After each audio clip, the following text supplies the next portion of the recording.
Hey everyone, I'm Coach Luke Marr, men's cross country track and field coach. Here starting 2021 off on a big note with former team member Scott Mason. So Scott, can you just tell us, obviously, who you are, your class year, and where you're from? I am from Philadelphia, Pennsylvania. That's where I currently live and work.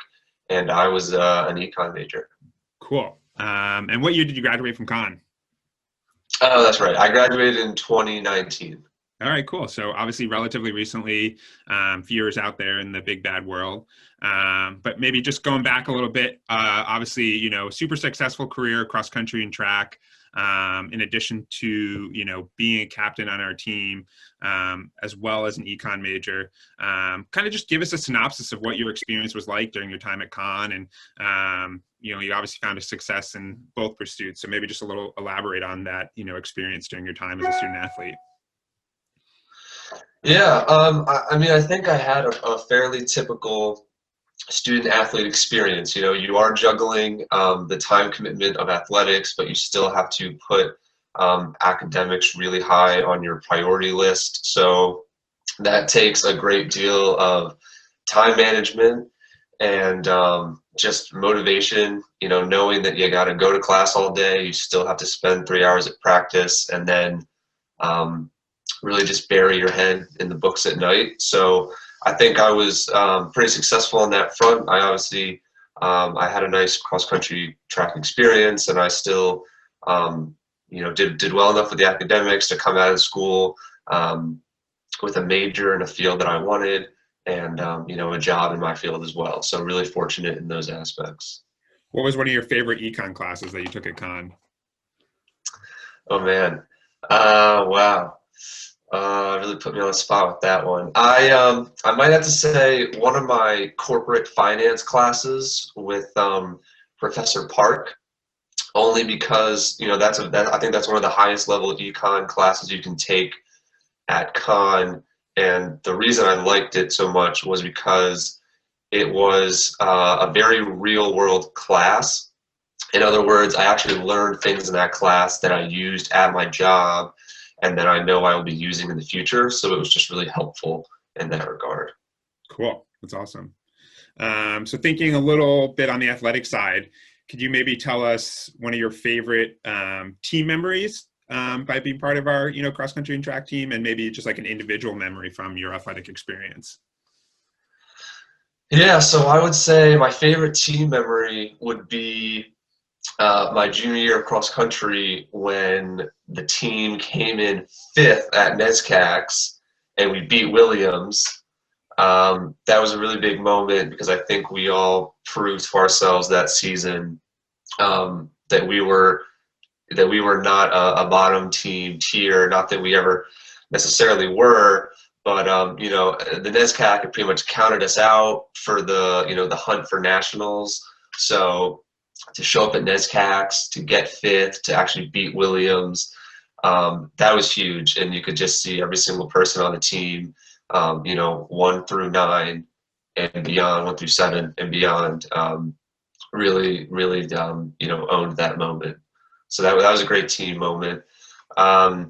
Great personal moment would have been, I mean, I have so many, Luke. A lot of them are honestly with you, that. But I would say when we went to cross country nationals, you, me, Danny, and Price, I thought that was really cool because at that point you and I had been to, I think, a couple of national trips together, and then we finally got Danny to come along, and then to also get Price Day in there. I mean that was really cool just to have three of us going to cross nationals. Is great. Yeah, no, those are definitely some of my favorite moments. I think two things really stand out for me in your career. I think one was when you first became a cross country All-American. I think that was a really cool moment because, it was a moment for you as an athlete to see, that you were actually on that next level. For me to tell you, hey, you're there is one thing, but then to actually for you to experience that and see that come to fruition, is a really cool, changing moment. And it definitely helped you in your athletic career. And I think another one for me and it was more a testament to who you are as an individual and kind of, your way of an athlete was, that final qualifier meet, indoor track, we were trying to go into DMR. We had a mishap. And, in a matter of, an hour and a half, instead of changing your mentality from, all right, I'm super down, I'm super bummed, which you were, you kind of like, all right, you're backed against the wall and you said, hey, you know what, I'm still going to try and, get myself to nationals. You get out on the track an hour later for a totally different race, and seal the deal, for qualifying in the indoor 3K, which, to me, that was something that really, really stood out to me in your career, which was super awesome. So, yeah. Yeah, no, that first All-American cross country race was, that was, it was a junior year, of course, and that was my best cross country race ever. That's still my PR. That was a kind of a crappy day on a really tough course, but yeah, you pumped me with confidence, and we just kind of sent it that day. That was super special, and of course, the I don't know, like the 8:22 3K qualifying time at Tufts. That was also a surreal moment. So. Yeah, for sure. For some people, obviously, they don't realize that, our sports kind of in season all year round. We get to campus in end of August, and, we're going from end of August to, May with NCAAs.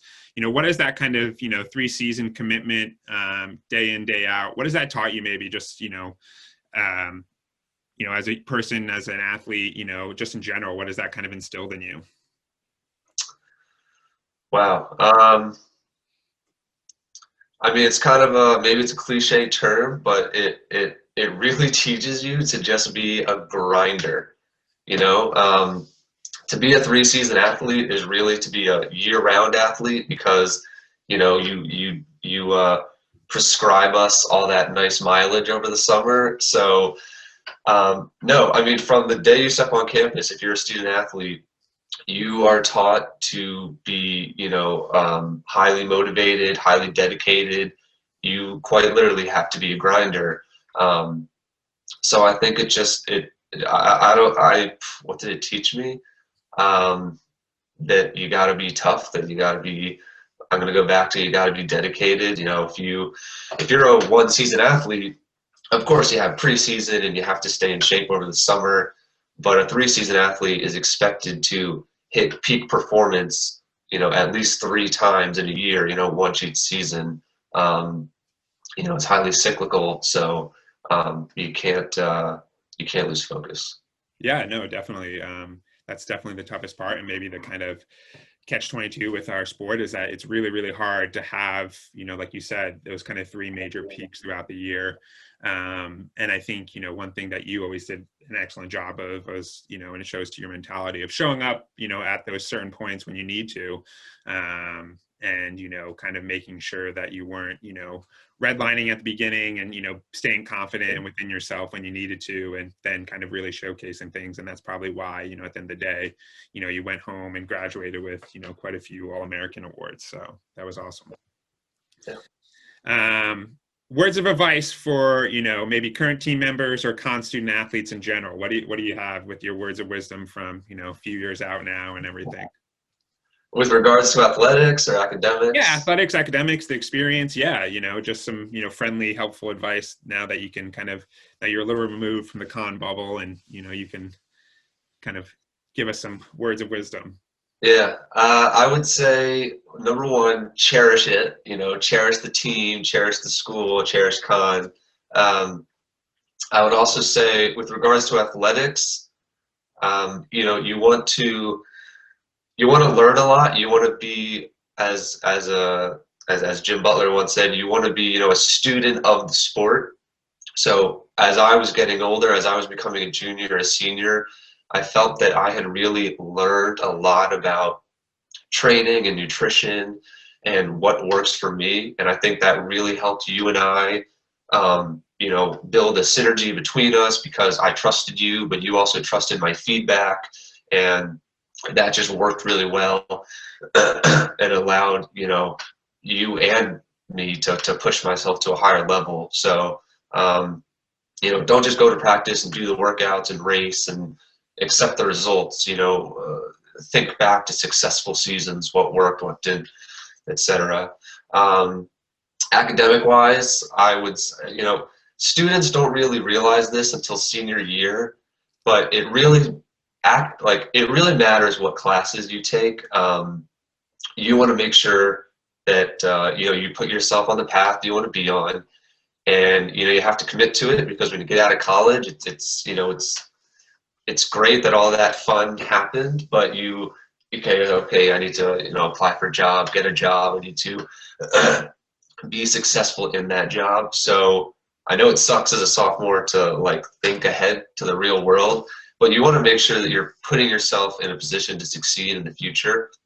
So that sort of goes back to that econ class that I took. It was my favorite class because it was one of the hardest, but the reason I am really appreciative of it now is because it helped me for the real world.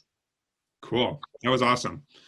Scott, it was awesome to catch up with you, my man. I'm glad all is well with you and your family, and hopefully look forward to seeing you in person sometime in the near future, man. Thanks so much. Yeah, thanks a lot, Luke. This was a lot of fun. It was great to see you. Thanks. Have a good one. You too. Bye.